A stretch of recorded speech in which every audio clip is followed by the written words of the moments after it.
Economics के एक नए टॉपिक के साथ आपका पुनः स्वागत है। यह जो टॉपिक है लोक वित्त या पब्लिक फाइनेंस का टॉपिक है और टॉपिक का नाम है सार्वजनिक व्यय, पब्लिक एक्सपेंडिचर। और सार्वजनिक व्यय का आधुनिक समय में क्या महत्व है, ये वाली चीजें आज हम इसमें पढ़ने वाले हैं। तो जो सार्वजनिक व्यय है, तो सार्वजनिक का अर्थ होता है पब्लिक, और जो पब्लिक का अर्थ होता है यहां पर वो होता है सरकार से। तो सार्वजनिक व्यय का अर्थ हो गया सरकार द्वारा देश में किया जाने वाला खर्चा।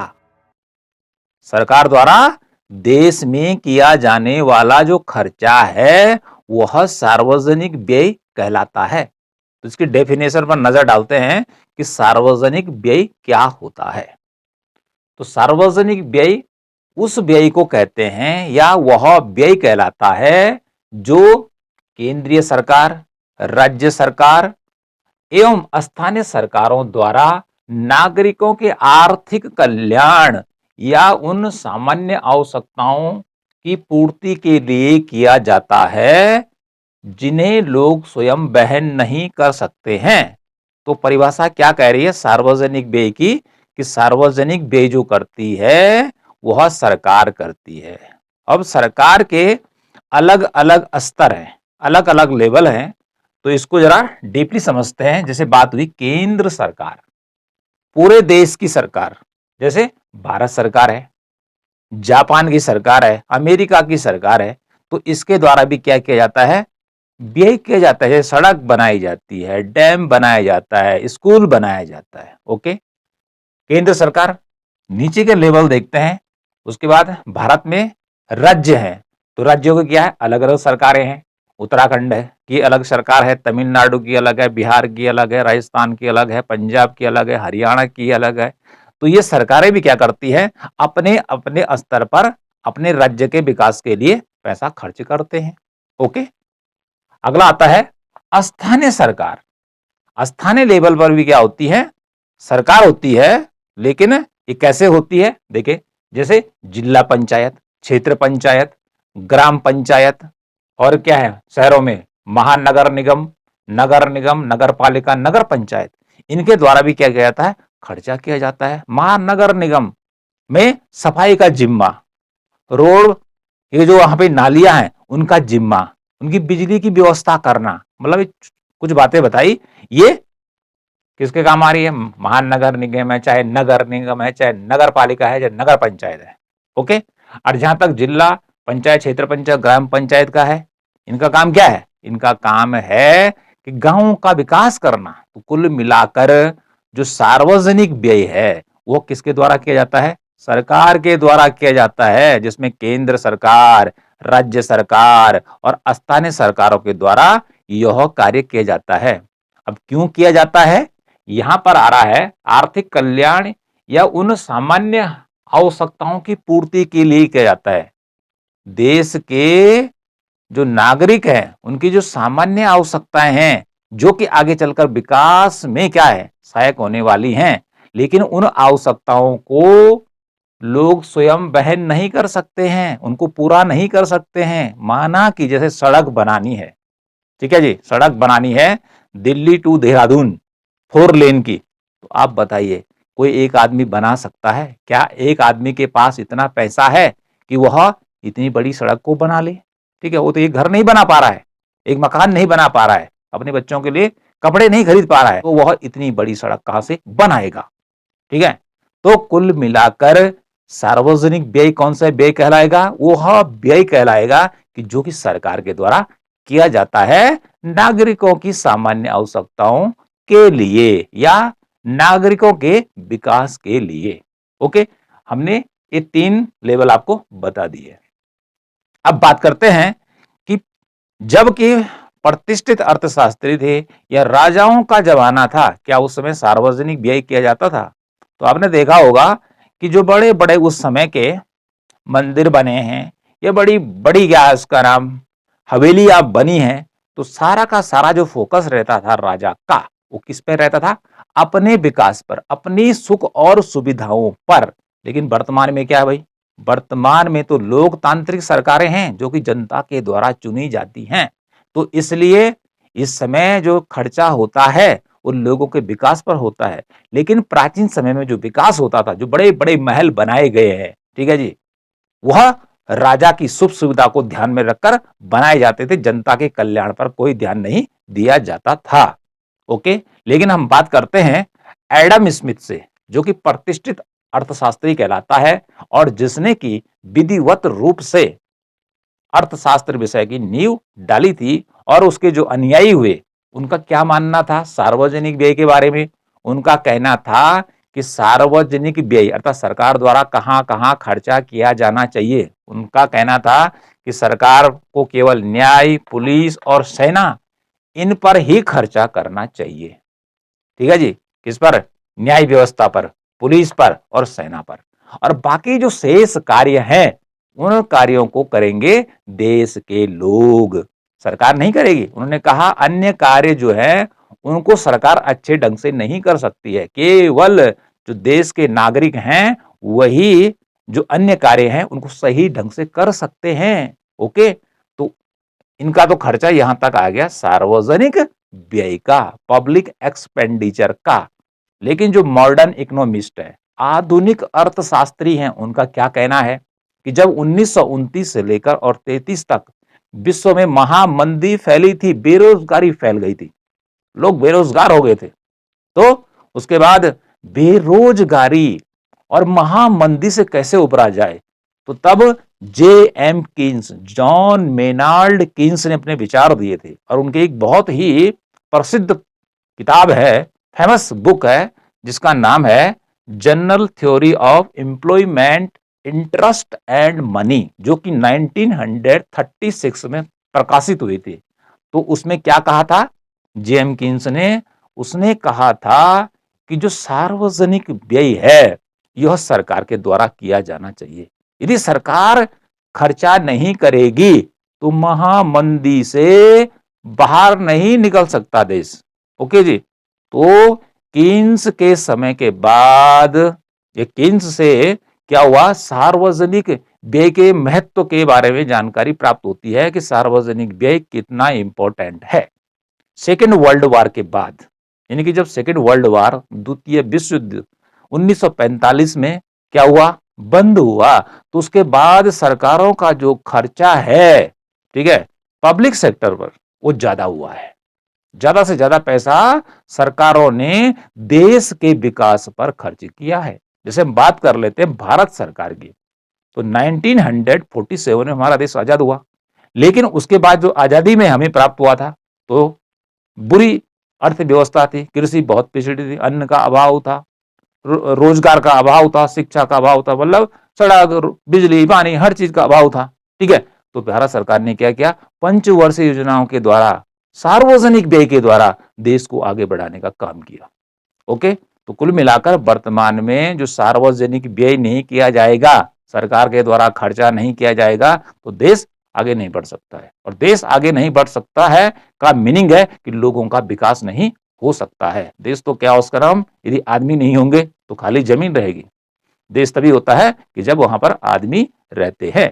तो बात आती है कि आधुनिक समय में सार्वजनिक व्यय का महत्व, कि आधुनिक समय में, मॉडर्न टाइम में पब्लिक एक्सपेंडिचर का क्या इंपॉर्टेंस है, इसको हम एक एक कर समझते हैं। पहला लिखा हुआ है देश का आर्थिक विकास करना। देश का आर्थिक विकास करने की सारी जो जिम्मेदारी है वो किसके ऊपर है, वो सरकार के ऊपर है। आय, उत्पादन और रोजगार को बढ़ाना, आय, उत्पादन और रोजगार को बढ़ाने की जो जिम्मेदारी है वो किसके पास है, सरकार के पास है। तो यदि उत्पादन बढ़ेगा, सरकार जब क्या करेगी, पैसा खर्च करेगी उत्पादन पर। कहां खर्च करेगी, रोड बनाने पर खर्च करेगी, डैम बनाने पर, पुल बनाने पर खर्च करेगी, या सेना पर खर्च करेगी। वहां भी रोजगार मिलेगा, वहां भी तो लोग क्या होते हैं, फौज में भर्ती होते हैं।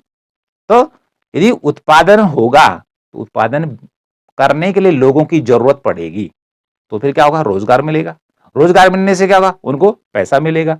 तो आय, उत्पादन और जब रोजगार बढ़ेगा कब बढ़ेगा? कि जब सरकार खर्चा करेगी, तो तब देश क्या होगा? आगे बढ़ेगा। तो देश का आर्थिक विकास करना है, देश में सड़क बनानी है, बिजली है, शिक्षा है, स्वास्थ्य है, ये कुछ उदाहरण बताए जा रहे हैं। ठीक है, ये हम कह सकते हैं प्राथमिक क्षेत्र का विकास, द्वितीयक क्षेत्र का विकास, तृतीयक क्षेत्र का विकास करके ही देश का क्या हो सकता है? आर्थिक विकास हो सकता है। तो इसके लिए क्या करना पड़ेगा? पैसा खर्च करना पड़ेगा। तो इसलिए सार्वजनिक महत्व की पहली हेडिंग हमने लिख डाली कि देश का आर्थिक विकास करने के लिए सार्वजनिक व्यय किया जाता है।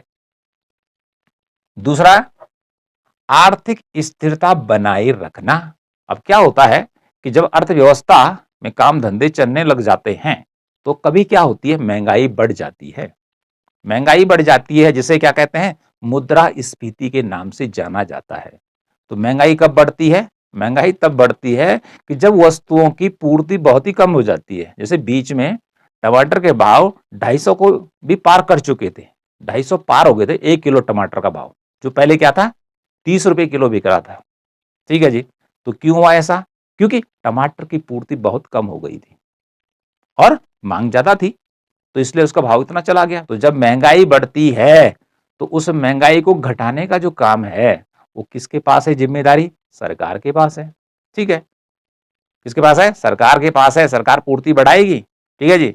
ये जो क्या कर रहे हैं, माल को डंप कर रहे हैं या अंदर बंद कर दिया कुछ दिनों के लिए, कि जिससे क्या उसका नाम भाव बढ़े और उसको बेचे, उनको रोकने का काम किसका काम है? सरकार का काम है। ठीक है, उसके लिए अधिकारी कर्मचारी लगे हुए, उन पर भी तो खर्चा हो रहा है ना।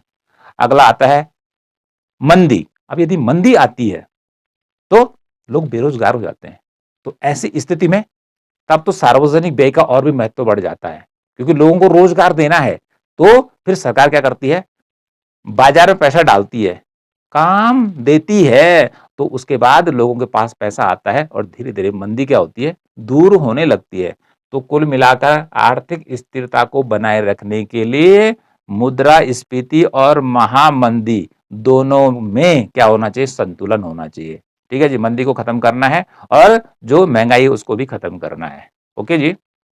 तो इसे कहते हैं आर्थिक स्थिरता। और यदि आर्थिक स्थिरता नहीं रहेगी, तो देश में उथल पुथल मच जाएगी। ठीक है जी, महंगाई महंगाई हो गई तो क्या होगा? जैसे पाकिस्तान के अंदर हो रखा है, हर चीज का दाम बढ़ा हुआ है, तो किस प्रकार से लोगों का वहां पर जीना कितना मुश्किल हो रखा है। तो ऐसी स्थिति आ जाए तो देश विकास नहीं कर सकता है। ओके, तो आर्थिक स्थिरता बनाए रखने के लिए भी सार्वजनिक व्यय बहुत जरूरी है। अगला है आर्थिक विषमता कम करना।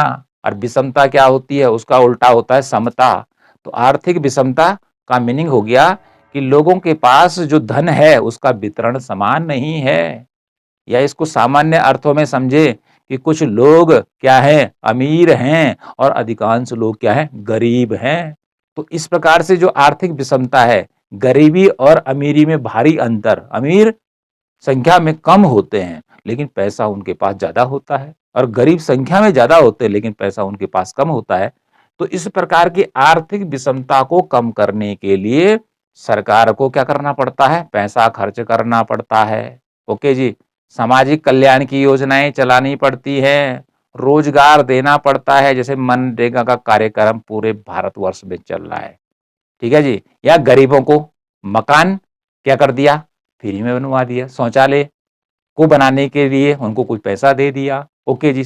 सब्सिडी पर उनको लोन दे दिया, अर्थात कम ब्याज की दर पर उनको लोन दे दिया मकान बनाने के लिए, ठीक है, शौचालय बनाने के लिए, या कृषि में बीज खरीदने हैं, ठीक है, या फिर औजार खरीदने हैं, तो उनका विकास करने के लिए, अर्थात किसानों का विकास करने के लिए सरकार तमाम प्रकार की सब्सिडी देती है। जो गरीब लोग है भाई, ठीक है, किसान ही गरीब नहीं है बल्कि जो और भी लोग है वो भी गरीब है, तो उनको भी सब्सिडी दी जाती है कि भाई आपने कोई धंधा शुरू करना है, ठीक है, आप 1 लाख रुपए ले जाइए।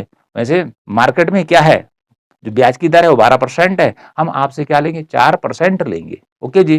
तो इस प्रकार से आर्थिक विषमता कम की जाती है। ओके जी। इसके अलावा आर्थिक विषमता को दूर करने के लिए सरकार क्या करती है? जो अमीर है उन पर ज्यादा टैक्स लगाती है। क्या लगाती है? ज्यादा टैक्स लगाती है, कि जितनी ज्यादा इनकम होगी उस पर उतना ज्यादा टैक्स लगेगा, और जिसके पास इनकम नहीं है तो उस पर टैक्स नहीं लगेगा। ओके। तो आर्थिक विषमता या गरीबी कम करने का काम भी क्या है? सरकार के पास है, और ये कब होगा गरीबी कम? जब सरकार क्या करेगी? पैसा खर्च करेगी किसके विकास पर? गरीबों के विकास पर। ओके जी। या उनको पढ़ने के लिए क्या देगी? छात्रवृत्तियां देगी। यदि कोई बच्चा पढ़ने में टैलेंट है, ओके जी, उसको क्या दिया जाएगा? छात्रवृत्ति दी जाएगी सरकार की तरफ से। पढ़ भाई पढ़, तू भी देश के विकास में काम आएगा। अगला देखिए, यह है सामाजिक कल्याण करना। सामाजिक कल्याण करना अर्थात जो समाज है, समाज किससे मिलकर बनता है? व्यक्तियों से, देश के लोगों से मिलकर समाज बनता है। तो समाज का कल्याण करना है तो ये जिम्मेदारी भी सरकार के पास है। तो सरकार क्या करती है? कल्याण करने के लिए क्या कर रही है? अलग अलग वर्गों के लोग, जैसे भाई अनुसूचित जाति के लोग हैं तो उनका अलग ही कल्याण बोर्ड बना रखा है। एसटी का है, अलग कल्याण बोर्ड बना रखा है। जो अदर आदिवासी है उनके लिए अलग सा ही बोर्ड बना रखा है कि तुम्हें अलग से पैसा दिया जाएगा, जिससे कि क्या? तुम्हारा भी सामाजिक कल्याण हो सके। तो कुल मिलाकर सामाजिक कल्याण करना, समाज का कल्याण करने का अर्थ है कि समाज में वो सुविधाएं लोगों को देनी है, शिक्षा, स्वास्थ्य, बिजली, पानी, स्वच्छता, ठीक है, कि जिससे कि वो अपना विकास कर सके। ओके जी। तो इसे कहेंगे सामाजिक कल्याण। तो सामाजिक कल्याण करना तो सबका ही कल्याण करना है, ठीक है जी। ऐसा नहीं कुछ व्यक्तियों का कल्याण करना है और कुछ का नहीं करना है। तो समाज जब कल्याण का होगा तो देश का कल्याण होगा, ठीक है, भलाई होगी, ठीक है, देश आगे बढ़ेगा। अगला है संतुलित क्षेत्रीय विकास करना। संतुलित, अब देखिए हमारा जो देश है तो कितना बड़ा है, तो देश का संतुलित विकास अर्थात दक्षिण भारत के जो राज्य हैं वह क्या है? आगे हैं, विकास में आगे हैं, ठीक है। अब बिहार की बात कर लीजिए, उड़ीसा की बात कर लीजिए, कैसे राज्य है? एकदम से गरीब राज्यों की श्रेणी में आ रहे हैं, ठीक है जी। एमपी है, कैसे राज्यों की श्रेणी में आ रहा है? गरीब है। इसी प्रकार राजस्थान है, बीमारू राज्यों की श्रेणी में आ रहा है। तो कुछ राज्य आगे हैं और कुछ राज्य क्या है? पीछे हैं। तो जो राज्य पीछे हैं भाई वो क्या है? गरीब हैं, और कुछ राज्य जो आगे हैं वो अमीर हैं। तो इस प्रकार से राज्यों में भी जो असंतुलन बना हुआ है, तो उन क्षेत्रों को सरकार ने खर्च करके, पैसा खर्च करके आगे बढ़ाना है कि जो पिछड़े हुए हैं। तो जब सभी राज्यों में समान विकास होगा तो उसे बोलेंगे संतुलित क्षेत्रीय विकास। और पता चला कि कुछ क्षेत्रों का विकास हो गया और कुछ का हुआ ही नहीं है, ठीक है जी, कुछ का हुआ ही नहीं है, तो फिर देश आगे नहीं बढ़ सकता है। तो जो पिछड़े हुए क्षेत्र हैं उन क्षेत्रों में यदि रोड नहीं है तो सरकार क्या करेगी? रोड बनाएगी, ठीक है, परिवहन के साधनों का विकास करेगी। वहां बैंक नहीं है तो चलो बैंक खोलेगी, स्कूल नहीं है तो स्कूल खोलेगी, हॉस्पिटल नहीं है तो हॉस्पिटल बनवाएगी। मतलब ये छोटे छोटे उदाहरण दिए जा रहे हैं। तो तमाम प्रकार के जो कार्य हैं वो सरकार के द्वारा किए जाते हैं और वह काम सरकार करती है सार्वजनिक व्यय। और यह व्यय सरकार कहाँ लाती है? बजट में लाती है प्रतिवर्ष, कि हमें विभिन्न क्षेत्रों में कितना कितना रुपया खर्च करना है। ओके, तो इस प्रकार से हमने आधुनिक समय में सार्वजनिक महत्व के कुछ बिंदु आपको बताया कि देश का आर्थिक विकास करना, तो भाई इस पे पैसा खर्च करना पड़ेगा। आर्थिक स्थिरता बनाए रखना है, मौद्रिक नीति जो बनाता है वो देश की कौन बनाता है? देश का केंद्रीय बैंक बनाता है, जिससे कि क्या? न महंगाई बढ़े न मंदी आए। तो ठीक है, इसके लिए भी पैसा खर्च करना पड़ेगा, ठीक है। आर्थिक विषमता, गरीबी कम करना, इसके लिए भी पैसा खर्च करना है भाई, ठीक है। सामाजिक कल्याण करना, इस पे भी पैसा खर्च करना है। संतुलित क्षेत्र विकास करना है तो इस पे पैसा खर्च करना है, ठीक है। तो कुल मिला के कहा जाए कि देश का यदि क्या करना है? विकास करना है, देश का क्या करना है? विकास करना है, तो सरकार को क्या करना पड़ेगा? सार्वजनिक व्यय करना पड़ेगा। और निरंतर सरकार का जो सार्वजनिक व्यय है वो लगातार बढ़ता जा रहा है। सरकार का बजट प्रत्येक साल बढ़ता जा रहा है। तो कुल मिलाकर कहे ये तो बात है ही। इसके अलावा सरकार क्या करती है? सरकार देश की सुरक्षा, शांति, न्याय की व्यवस्था करने का जो दायित्व है वो किसके पास है? सरकार के पास है। यदि देश में शांति, सुरक्षा और न्याय नहीं रहेगा तो देश आगे नहीं बढ़ सकता। तो इस पर भी सरकार भारी मात्रा में पैसा खर्च करती है। देश में शांति बनाए रखने का काम किसका है? देश के अंदर पुलिस का काम है। देश की बाउंड्री की सुरक्षा करने का काम किसके पास है? फोर्स के पास है, आर्मी के पास है। तो कौन कौन से फोर्स हैं भाई? ऊपर से हमारी एयर फोर्स है, नीचे क्या है? इन्फेंट्री है, थल सेना है, ठीक है, उधर नेवी लगी हुई है। तो उस पर भारी मात्रा में पैसा खर्च करना पड़ता है, आधुनिक हथियार लेने पड़ते हैं, ठीक है जी। यदि कोल्ड की बात कर लें तमाम प्रकार के कोर्ट हमारे देश के अंदर हैं, ठीक है जी। नीचे जिले से लेकर हाई कोर्ट और सुप्रीम कोर्ट तक कई कोर्ट है, इसमें बहुत पैसा खर्च करना पड़ता है। देश के अंदर क्या उसका कई प्रकार के अपराध होते हैं, तो वहां पर न्याय दिलाने का काम कौन करेगा? वो न्यायपालिका का काम है, उस पर पैसा खर्च करना पड़ता है। तो कुल मिलाकर देश में शांति, सुरक्षा, न्याय की व्यवस्था करने का जो काम है वो सरकारों का है, और जिस पर सरकार का जो खर्चा है वो लगातार बढ़ता चला जा रहा है। तो कुल मिलाकर आज मैंने आपको क्या बताया? आज हमने आपको बताया कि सार्वजनिक व्यय किसे कहते हैं। तो सार्वजनिक व्यय का अर्थ हो गया सरकार द्वारा देश में किया जाने वाला खर्चा। ओके, अगला बताया कि सार्वजनिक व्यय जब प्रतिष्ठित अर्थशास्त्री थे, एडम स्मिथ हो गया, चाहे वो जेबी से है, उसके और भी जो साथी थे जिन्हें अनुयायी कहते हैं, उनका मानना था कि सरकार को केवल सेना, पुलिस और न्याय पर ही पैसा खर्च करना चाहिए, बाकी जो खर्चा है रोडों का विकास करना, शिक्षा का विकास, व्यापार का विकास करना, वह वो देश के लोग स्वयं करेंगे। ओके जी। लेकिन जब 1929 और 33 के बीच महामंदी फैली तो इनके विचार क्या हो गए? धरे के धरे रह गए। तो कीन्स ने बताया भाई क्या उसका नाम अब देश का विकास करना है, तो प्राइवेट सेक्टर तो चौपट हो गया है, ठीक है, उसके बाद तो पैसा नहीं है, तो अब क्या करेगी सरकार? पैसा खर्च करेगी, वही रोजगार बढ़ाएगी, ठीक है जी, वही देश का आर्थिक विकास करेगी। तो अब जाके क्या हुआ कि सार्वजनिक व्यय का महत्व बढ़ गया। द्वितीय विश्व समाप्त हो गया 1945 में। उसके बाद तो जितने भी देश हैं सबने अपने देश के विकास पर भारी मात्रा में पैसा खर्च करना शुरू कर दिया। तो कुल मिलाकर ये जो टॉपिक है सार्वजनिक व्यय का, ये केवल भारत के संदर्भ में नहीं है। ये जो सार्वजनिक व्यय का जो टॉपिक है ऑल ओवर द वर्ल्ड पर लागू होता है। अगले वीडियो में हम जानेंगे कि जो ये सार्वजनिक व्यय है, जो पब्लिक एक्सपेंडिचर है, यह क्यों बढ़ रहा है, लगातार इसमें वृद्धि क्यों हो रही है। तो नेक्स्ट वीडियो में हम ये जानने का प्रयास करेंगे या आपको समझाने का प्रयास करेंगे कि सार्वजनिक व्यय वर्तमान समय में लगातार किन किन कारणों से बढ़ता जा रहा है।